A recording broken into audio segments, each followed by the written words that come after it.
Bonjour à tous, vous êtes bien sur Radio Psycho, la radio qui vous soigne là-haut. Aujourd'hui, nous allons parler de l'influence des films violents sur la société. Pour cela, nous avons invité Dr Rossi, spécialiste international sur le sujet. Dr Rossi, bonjour. Bonjour. Alors docteur, à chaque nouvelle fusillade aux États-Unis, les hommes politiques critiquent le cinéma qui influencerait les tueurs. Ont-ils raison ? Pour être clair, non. Toutes les études montrent qu'il n'y a pas de lien entre le nombre de crimes et la violence dans le cinéma. Pourtant, beaucoup de criminels ont dit avoir été influencés par le cinéma. Oui, le cinéma a joué un rôle dans beaucoup de tueries, c'est vrai, mais le cinéma n'a pas influencé une personne normale à tuer des gens. Ce sont des personnes malades qui ont souvent subi des violences ou du harcèlement qui font cela.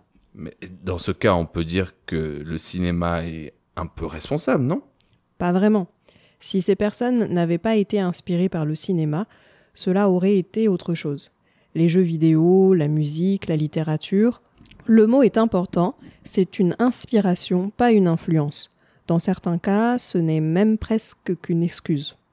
Pourtant, les films sont de plus en plus violents et il y a de plus en plus de crimes violents, non ? Alors déjà, il est difficile de dire vraiment que les films sont plus violents qu'avant. De plus, s'il y a plus de crimes violents qu'avant, c'est peut-être plus lié à l'augmentation du harcèlement à l'école, notamment sur les réseaux sociaux.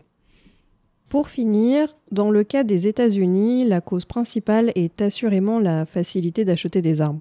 Il est plus facile d'accuser l'art que de faire des changements importants dans la société et c'est pourquoi on critique souvent le cinéma. Il serait plus utile de proposer de vraies solutions à nos problèmes. Je vois. Merci beaucoup, Dr Rossi, pour nous avoir aidés à mieux comprendre ce sujet. Tout le plaisir est pour moi.